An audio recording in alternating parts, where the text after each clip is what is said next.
Welcome to this video of extracting the essential between breathing, anatomy, and posture. If we look more closely, the rib cage itself is attached to many other structures in the body. The rib cage envelops the lungs, so wherever you see ribs, you can picture and feel lungs. Depending on how we breathe, the lungs will inflate in different regions, whether it's more in the front or more in the back or upper and lower. And then the movement of the rib cage will then affect all the structures attached. What are these structures more closely? We can see that the rib cage attaches to the spine.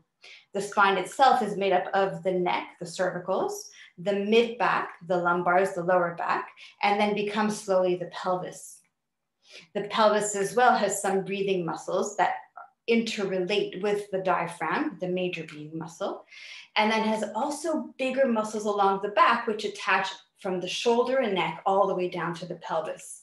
So the placement of the rib cage will affect all the way down to the pelvis, which in turn is connected directly all the way to the foot and toes, affecting the knee and the ankles.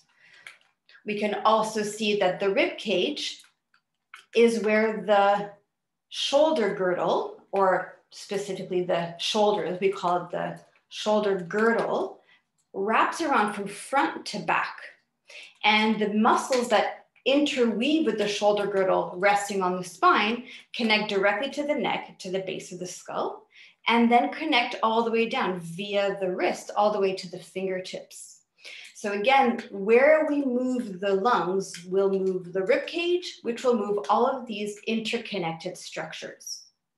So one of the best breathing techniques we can practice, of the many great breathing techniques, is what we call 3D breathing, breathing into the 3 dimensions: length, width, depth. So just to practice, find a comfortable seat. You can stay standing, or if you prefer to lie down, that's an option. And you can bring one hand onto the middle of your chest and one hand onto the middle of your belly. And then in your own time, just feel as you breathe, the lungs, which are like balloons, are inflating in length. Physically speaking, you'll feel the volume of the chest and the volume of the belly increase. It's possible it might take more than one round to feel it comfortably, so just take your time. And it's possible that you might need to use your imagination to begin.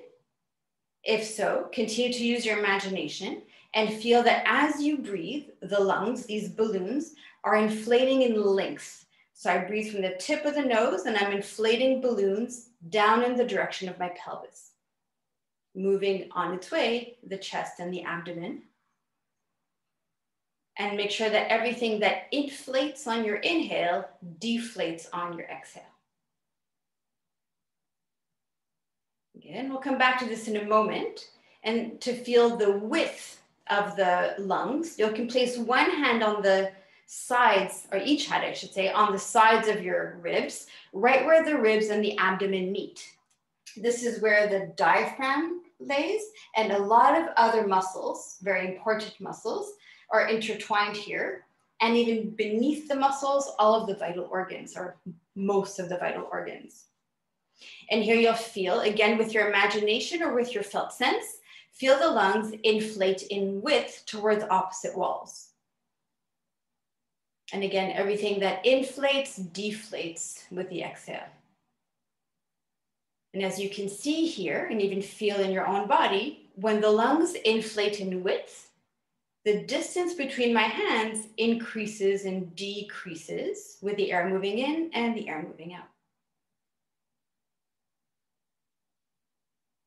Good, we'll come back to this shortly.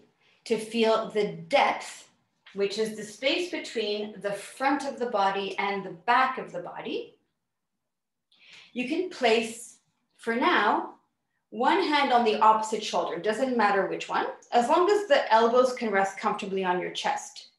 This posture helps to encourage the back of the lungs to inflate and open up. To go even deeper, as an option, you can even allow your chin to drop down as if you just fell asleep. That'll open up the back even more. I'm going to keep my head up just to provide clear instructions. You can continue to fall asleep as I continue to guide. And even if you just breathe normally in this posture, The breath will naturally move into the back. If you bring your attention into the region between your shoulder blades specifically, you'll notice a natural inflating and deflating. If you can then add with your attention, your imagination, your awareness, the dimension of length. So you're still feeling your back and feel the lungs lengthen in the direction of the pelvis along your back. So the back of the lungs for this specific part of the practice is inflating in length. And even if you're using your imagination, just know that it's really happening. Just sometimes it's too subtle to feel. So the lungs are lengthening down the back, and you might even feel it through the lower back and pelvis. It might be too subtle, though it's possible that you're feeling it. And then to be able to combine these three dimensions, you can choose to keep your elbows crossed as an option. You can also choose to release them.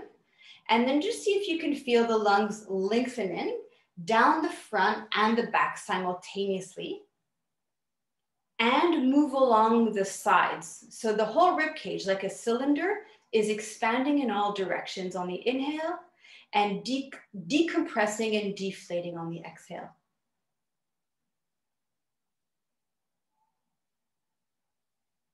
Other videos that are complementary to this theme will add other theory, practices, tips, and tools. So tune into the next Extracting the Essential.